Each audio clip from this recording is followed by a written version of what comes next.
Como tratar melasma de forma definitiva? Sou João Tassinari aqui, fisioterapeuta, biomédico, também nutricionista, e eu tenho uma notícia boa e uma notícia ruim. Bom, vamos começar pela notícia ruim. Não é possível tratar o melasma de forma definitiva, mas é possível sim tratar o melasma e ele não acontecer mais. Bom, me explica um pouquinho melhor isso aí, professor. Bom, vamos lá. Quando nós falamos de melasma, nós falamos basicamente de gerenciamento do melasma. Por quê? Uma pessoa que teve melasma, ela está muito propensa e está bem propensa mesmo a ter este melasma novamente. Mas por quê? Porque o melanócito, que está na camada basal da epiderme, é uma célula de defesa. Tu imagina que toda vez que tem uma agressão, né, pode ser uma questão hormonal, pode ser radiação, pode ser um trauma mecânico, pode ser um trauma físico, o melanócito acaba sendo ativado e ele aumenta a oxidação, a síntese de melanina e acaba transferindo mais melanina para o queratinócito. Mais ou menos em 28 dias, esse queratinócito que saiu da camada basal chegou lá na camada córnea. E esse processo acontece então porque o melanócito é uma célula de defesa. Então, como que eu trato definitivamente o melasma? Eu preciso fazer um manejo, né, dessa hiperpigmentação, só que essa célula não pode mais ser, diríamos assim, agredida. Então, se ela for agredida, ela obviamente o melasma vai voltar. Então, como que eu trato definitivamente o melasma? Bom, a grosso modo eu posso dizer que isso não existe, mas existe. Como assim? Porque eu posso tratar, fazer o manejo do melasma e fazer a proteção para que o melanócito não seja ativado. Então, como que eu protejo a minha pele? Vamos começar por aí. Depois, como que eu trato e quais são os recursos de primeira linha para tratar o melasma? Vamos começar pelo tratamento. A melhor forma de tratar o melasma hoje, entre vários recursos que existem descritos na literatura científica, são os peelings químicos, exatamente isso.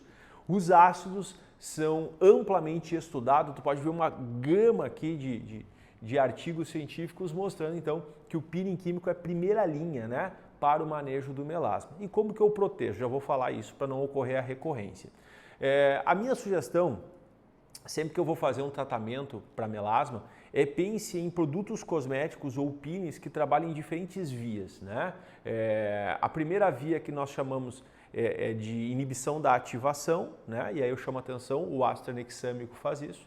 Depois, inibição da síntese, tem vários, arbutin, cógico, a própria vitamina C, o ácido azelaico. Depois, inibição da transferência da melanina para o queratinócito, quem faz isso muito bem é o ácido retinóico. E depois a ideia de tirar quem está pigmentado. O ácido retinóico faz isso, mas também o ácido glicólico e o ácido salicílico.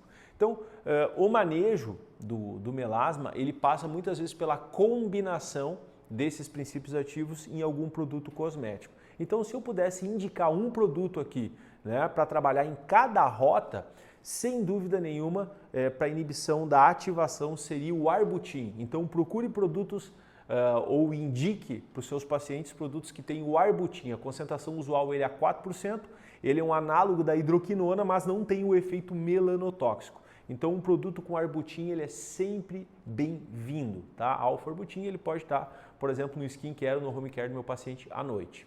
E se eu tivesse que indicar um produto que inibe a transferência da melanina para o queratinócito, um ácido, e um ácido que retire, né, a célula que está pigmentada, sem dúvida nenhuma, seria o ácido retinóico. O ácido retinóico ele pode ser utilizado, ou retinol, ou retinal, ele pode ser utilizado em home care a 0,1%, 0,05% e pode ser utilizado em clínica de concentração usual a 5 até 10%, e tu vai deixar na pele do teu paciente de 4 a 8 horas, a depender se essa pele é resistente ou sensível. Então, se eu fosse pensar num plano de tratamento, sem dúvida nenhuma, o arbutin num pré ou num pós-peeling, ou nos dois, e um ácido retinóico em clínica seria um grande plano de tratamento. Agora, para eu tratar definitivamente, eu preciso despigmentar essa pele, né? E lembrando que existe a chance de recorrência e preciso que esse paciente não tenha ou não ative mais esse melasma.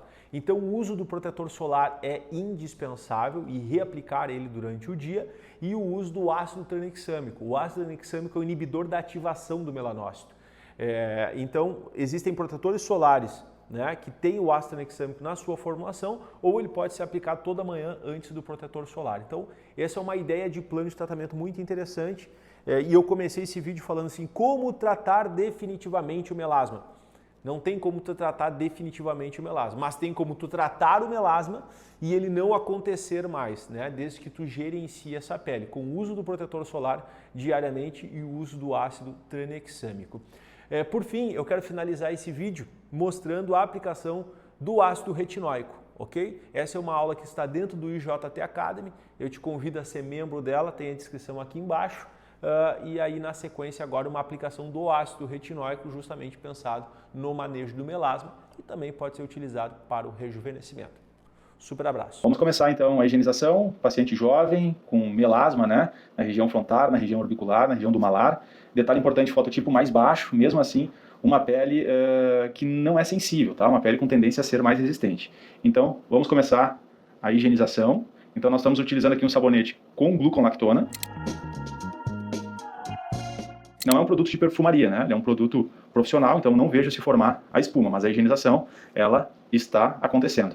E eu vou trabalhar com esse movimento de fricção aqui, justamente para retirar o excesso de extrato córneo que eu tenho, para ter um favorecimento na atuação do meu ácido. Agora eu vou utilizar a água destilada para retirar, então, o que eu tenho de sabonete aqui.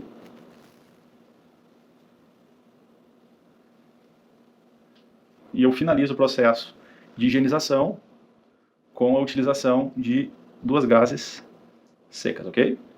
Bom, agora eu vou para o segundo passo, que é com o álcool 70, sem friccionar, ok?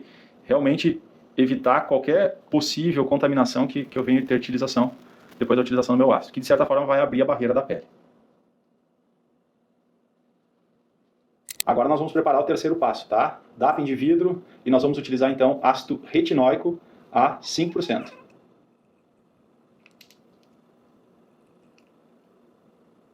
Não precisa colocar muito, se for necessário eu reponho aqui.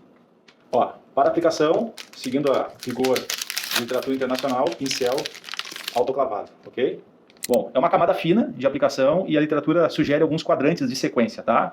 Então, frontal, glabelar, né, e o corrugador aqui nessa região é a área 1, depois temporomandibular, área 2, área 3, a região nasal, área 4, a região do mento e área 5, a região malar. Aí a área 6 vão ser os orbiculares superiores e inferiores. Aqui a gente não vai precisar trabalhar no superior, apenas no inferior, mas vai ser um peeling full face agora, então me acompanhe na aplicação.